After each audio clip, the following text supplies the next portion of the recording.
Buenas!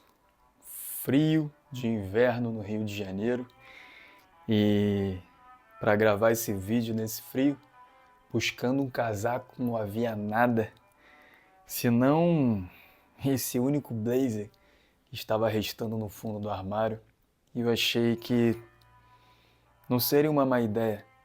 E junto também com essa camisa linda, já que a gente vai falar de literatura, do grande Tolstói. E aqui ao meu redor tem uma escultura, o quadro do Don Quixote e do mestre Carl Gustav Jung, que vai ser um dos braços teóricos do nosso assunto de hoje. E hoje o tema é a sombra, o arquétipo sombra, proposto por Jung.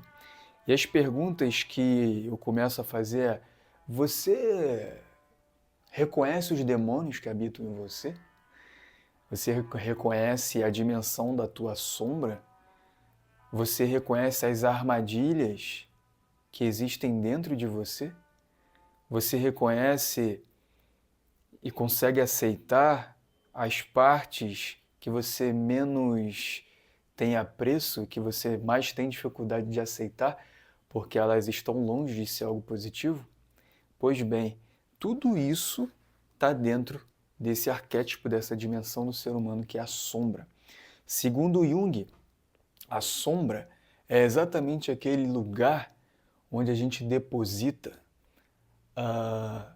aquela parte em nós que a gente não aceita, ou porque a gente não gosta de possuir, de ter aquilo como parte da nossa personalidade, de nós mesmos, porque não são características louváveis, ou também, um outro ponto é quando é algo, alguma característica que ela não é desenvolvida.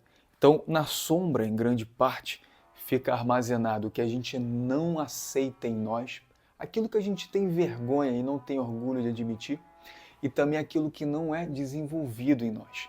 Então, o primeiro ponto da sombra, o que a gente não aceita muito em nós, são aquelas características mais pueris e mais sujas que existem no ser humano: a inveja, a arrogância, o narcisismo, a necessidade de superioridade, a, a falta, o vazio, aquela pessoa que na internet está sempre mostrando uma vida surreal, uma vida maravilhosa, e internamente, na verdade, ela está sempre se sentindo vazio, ela está sempre desanimada. Isso ela não consegue aceitar em si, que no fundo ela é uma pessoa que não tem a vida que ela gostaria de ter. E isso fica armazenado na sombra. Mas também existem qualidades que, por não serem desenvolvidas, elas ficam também guardadas na sombra. Por exemplo, uma pessoa que ela está sempre querendo agradar a todo mundo, que ela tem medo da rejeição. Então é uma pessoa que nunca se posiciona, é uma pessoa que nunca afirma quem é e o que acredita. É uma pessoa que não tem uma atitude, até com uma certa agressividade simbólica, de se impor no meio. Então essa característica dessa pessoa, ela vai para a sombra, está no inconsciente, porque tudo aquilo que a gente não desenvolve ou tudo aquilo que a gente nega e não aceita fica na sombra.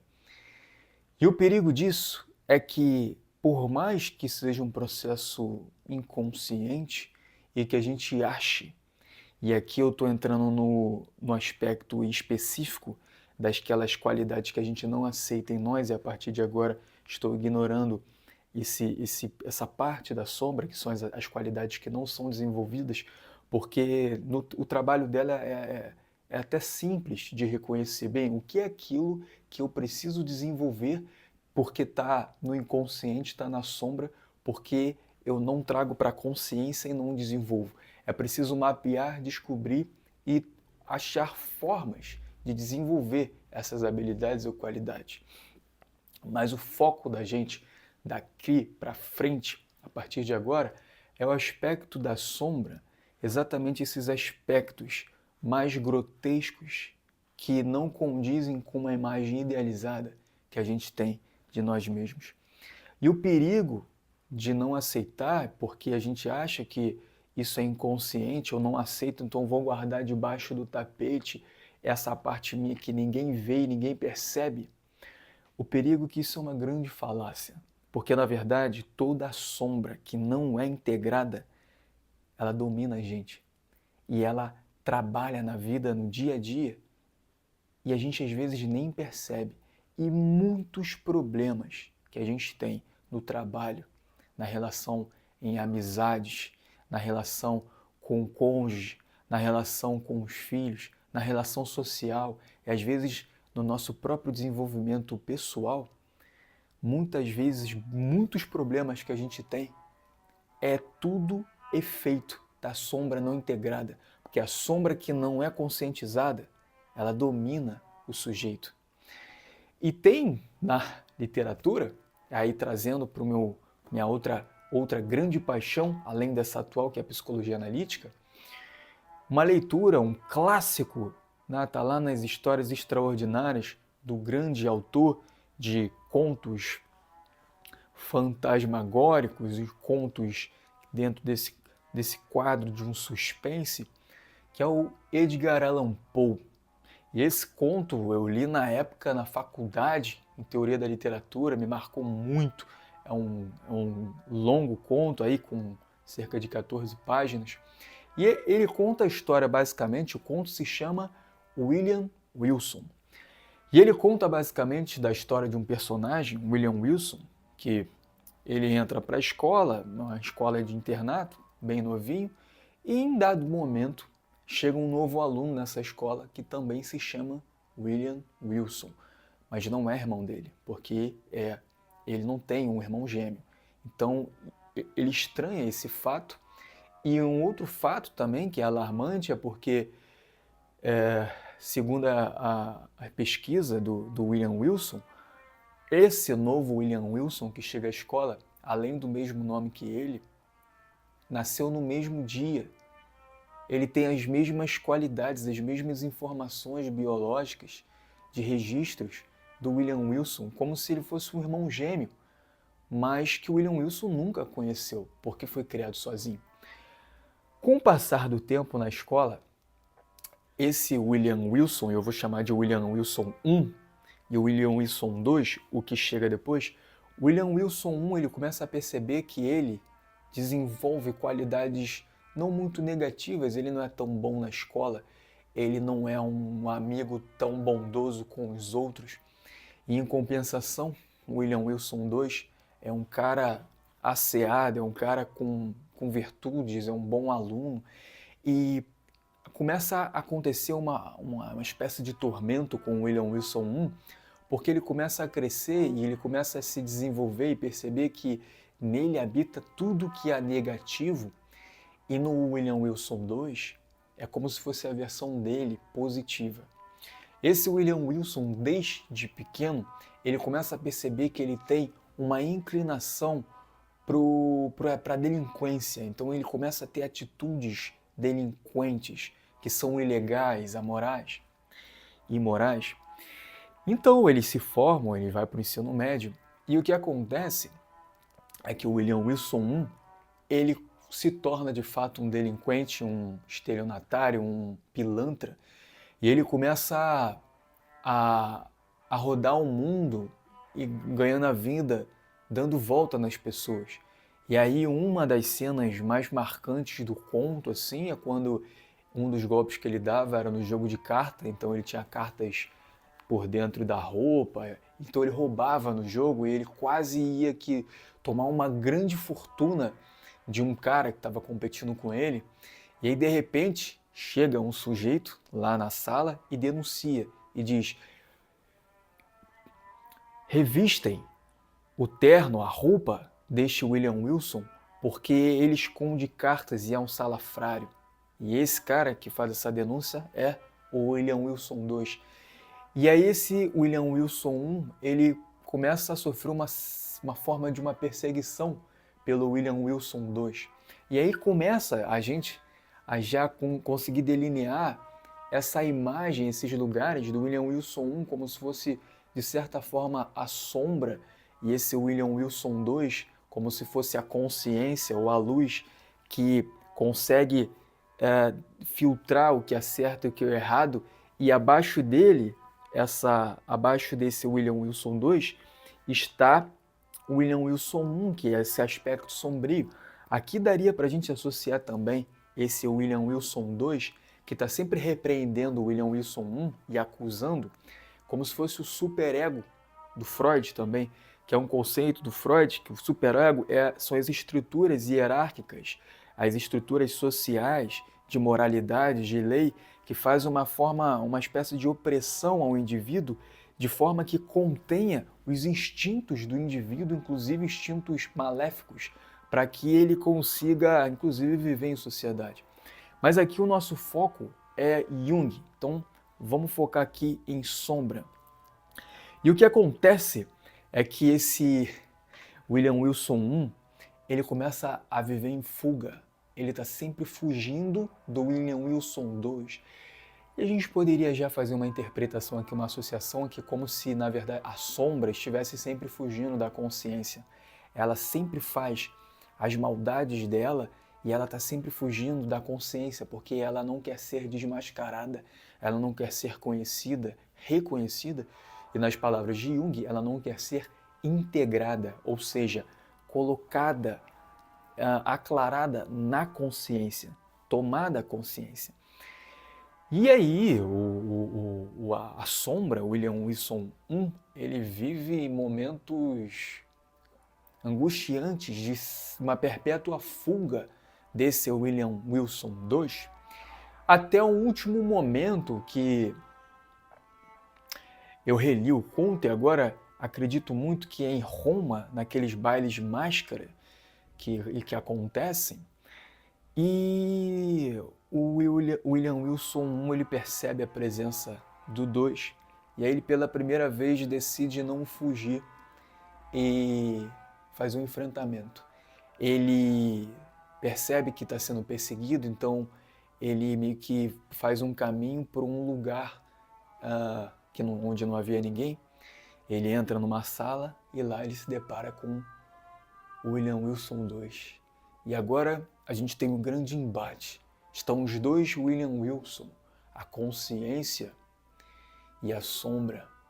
E a sombra, revoltada pela perpétua perseguição, afirma que aquele é o último momento, porque não seria possível continuar a existência daquela forma.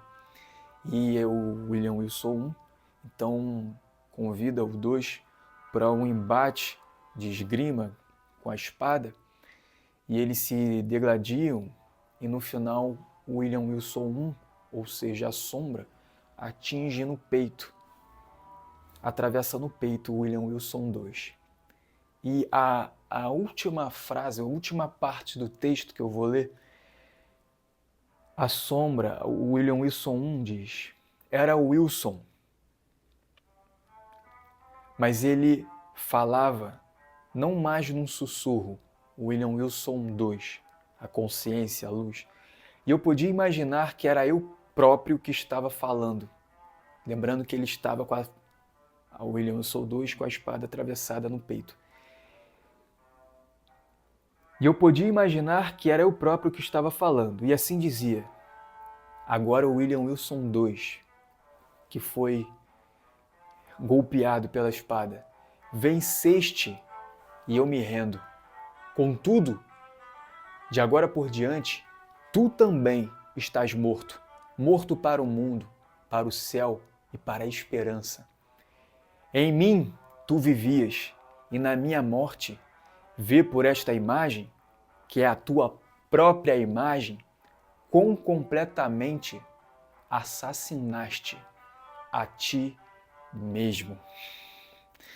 E esse final, Edgar Allan Poe dá um show de narrativa e conexão com o leitor, porque você percebe que no final a fuga do William Wilson era dele próprio, era da sua própria consciência. William Wilson, ele vivia numa guerra contra si mesmo. E no final, o que simboliza toda essa narrativa e esse desfecho, que é o William Wilson matando a si próprio, é que ele tentou, a sombra, ela tentou matar a consciência, mas ao mesmo tempo, o contrário geralmente acontece. A consciência está sempre tentando evitar a sombra. A consciência está sempre evitando reconhecer e olhar olho no olho para suas piores partes, para as suas qualidades que ela mais tem vergonha e que não aceita assumir e trazer isso para a sua própria integrada consciência. E esse texto, esse conto, ele simboliza muito esse grande embate com a sombra que a grande parte de nós vive. A gente está sempre inclinado para desenvolver uma persona em que a gente consiga criar uma conexão com o social. E para isso a gente se perde num personagem, numa figura em que a gente seleciona as melhores partes de nós e a gente coloca lá embaixo do tapete as piores partes da gente, que a gente não desenvolveu, e os nossos defeitos, o nosso lodo, o nosso esgoto, que faz parte da gente. E enquanto a gente não aceita, a gente vive pela metade e pior, somos governadas por ela. Tem uma fala do Jung que é muito interessante, que ele diz: todo mundo carrega uma sombra. E quanto menos ela está incorporada na vida consciente do indivíduo, mais escura e densa ela é. Isso significa que se o sujeito, eu vou colocar, se o William Wilson, ele é invejoso, ele é assaz competitivo, se ele tem um complexo de inferioridade e ele não reconhece isso, ele vai ter grandes problemas nos relacionamentos, porque se ele tem complexo de inferioridade, qualquer pessoa que ele ache que tem algo que ele não tenha, ele vai tratar muito mal essa pessoa e vai criar caso e vai dizer para todo mundo que aquela pessoa é horrível. No fundo, o motivo de tudo é uma inveja, é um complexo de inferioridade. O sujeito que é ultra competitivo, ele em qualquer relação que ele tem na vida, ele nunca consegue estar feliz com a conquista do outro. E ele só consegue ser feliz quando o outro está por baixo dele. Então a sombra que não é integrada, ela causa um inferno na vida do sujeito. E o Jung diz também, até você se tornar consciente, o inconsciente, entre eles, esses aspectos que estão na sombra, o inconsciente irá dirigir a sua vida e você vai chamá-lo de destino. E aí você vai ver que vários trabalhos que você tem os mesmos problemas, às vezes com o chefe, que é a figura de autoridade. Uma pessoa que tem problema com competitividade, complexo de inferioridade, ela vai ter sempre um problema com a figura de autoridade. E aí você não percebe que em vários relacionamentos você tem os mesmos exatos problemas e nas amizades os mesmos exatos problemas. E a tua vida acaba sendo um círculo infinito, vicioso, dos mesmos problemas. Como Jung diz, você, por não tornar consciente, o inconsciente dirigirá a sua vida e você vai chamar isso de destino. E esse destino, que são as consequências na tua vida desses conteúdos não integrados, no fundo vira a sua realidade. E o grande fato, por final, que isso no fundo é uma grande ignorância, essa ideia, hoje com as redes sociais sobretudo, isso está muito exacerbado, essa necessidade de querer mostrar uma figura iluminada, angelical, e que não se esconde. Então hoje é um momento, esse momento de gratiluz e de inflação de felicidade e de superioridade, eu acho muito perigoso, porque atrás de indivíduos que estão tão preocupados de mostrar uma imagem angelical, Isso mostra que é uma pessoa que não reconhece os próprios demônios que carrega.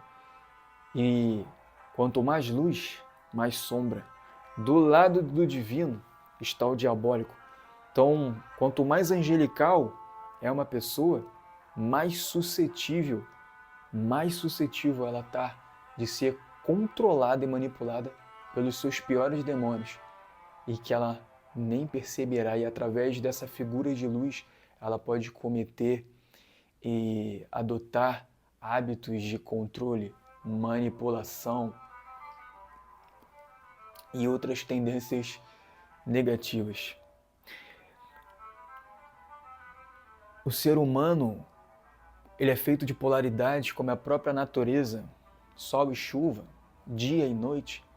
A gente tem a nossa sombra e a nossa luz. E, ao contrário do William Wilson, que tentou se desvincular da consciência e acabou se matando, é impossível extirpar as nossas sombras, os nossos traumas, as nossas dores, as nossas falhas, incongruências, as nossas dificuldades, as nossas incapacidades fazem parte de nós.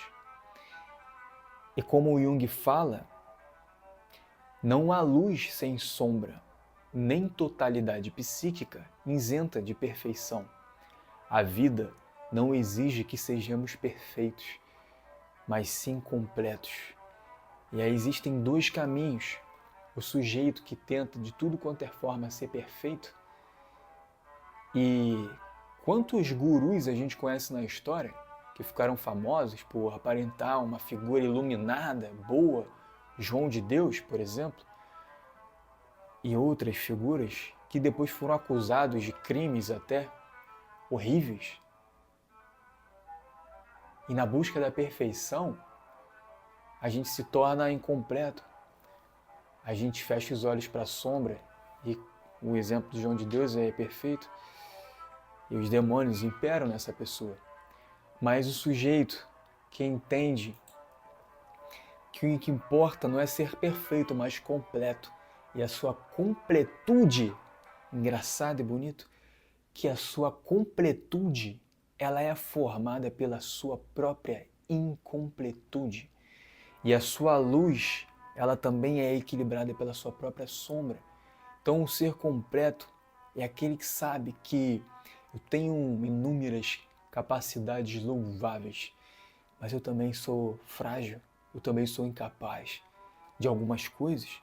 Eu tenho as minhas dificuldades, as minhas limitações, eu tenho as minhas fraquezas. E quando eu reconheço essas limitações, essas fraquezas, eu reconheço que há humano em mim. E esse é o ponto mais honesto, é ser divinamente humano e humanamente divino. E a gente consegue isso quando a gente reconhece o humano demasiado humano em nós.